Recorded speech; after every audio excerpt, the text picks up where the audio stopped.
Okey. Muhyiddin Yassin menghadap polis lagi siasatan 3 jam. Pengurusi Perkhidmatan Nasional Muhyiddin Yassin menghadap polis lagi bagi membantukan siasatan kes 3R. Kemudian melaporkan beliau disiasat di pejabat Lembaga Pembangunan Pelaburan Malaysia MIDA di Kuala Lumpur. Dia hadir kira-kira jam 9 suku dan beredar kira-kira jam 12 tengah hari. Hampir 3 jam. Anggota Parlimen Paguh yang juga Presiden Bersatu itu tidak memberikan sebarang kenyataan kepada media. Dia hanya tersenyum dan melambai tangan. Yelah, dulu Perdana Menteri pun mana pernah dia bagi kenyataan apa. Dia senyum. Senyum-senyum. Oh, ni live ah? Ni live ah? Ha? Ni live ah? Dia berani kan nak bagi kenyataan abang macam tu? Tak ada beraninya tuan-tuan. Okey.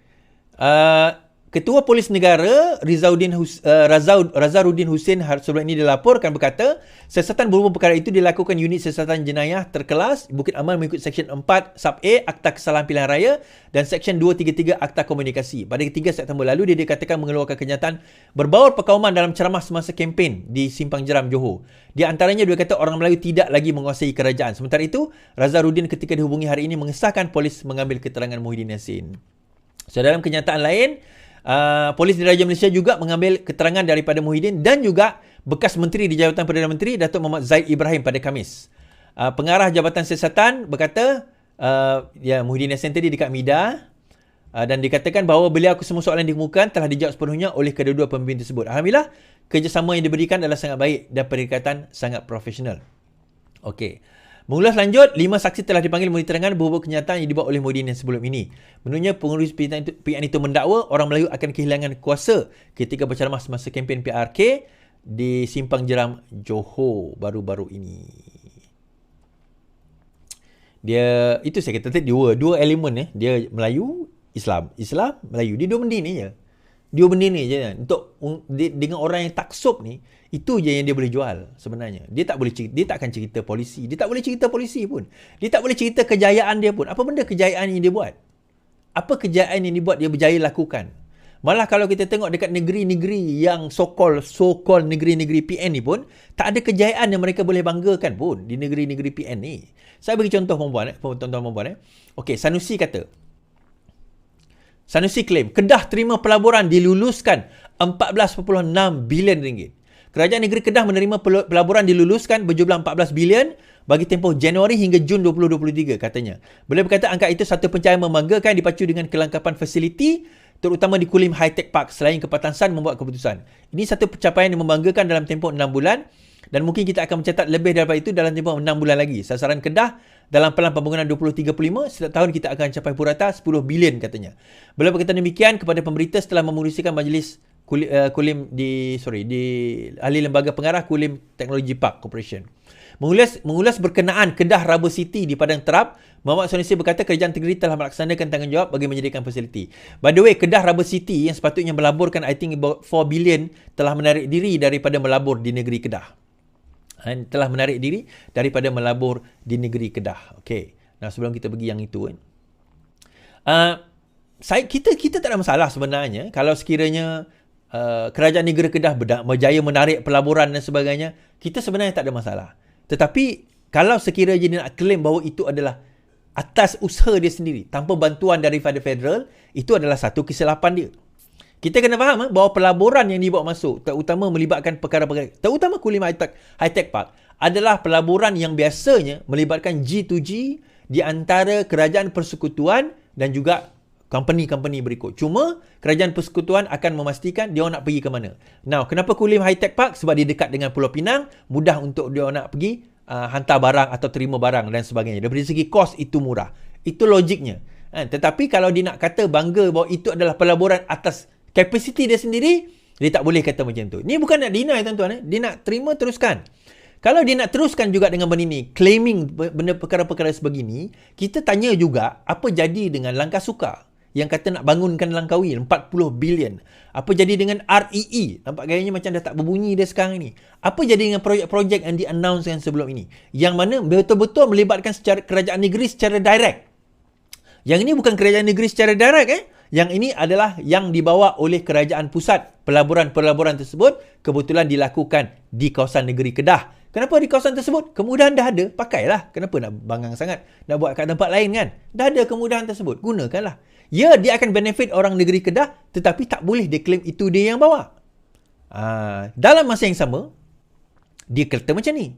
Sanusi dakwa 4 negeri pembangkang dihalang sertai program kerajaan persekutuan. Alostar Menteri Besar mendakwa Exco dari 4 negeri PN dihalang untuk sertai program anjuran kerajaan. Sanusi berkata langgaran itu termasuk Exco sukan di negeri pembangkang tidak dapat mempengerusikan hal ehwal sukan negara peringkat negeri seperti sebelum ini.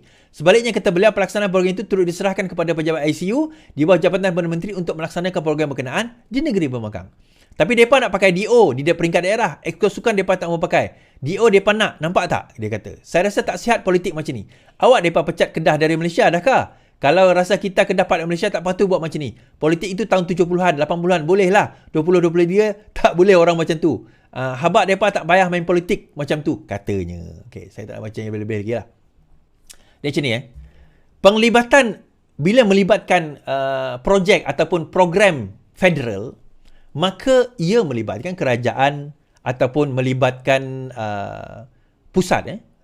Melibatkan pusat. Dalam kes ini, Kementerian Belia dan Sukan.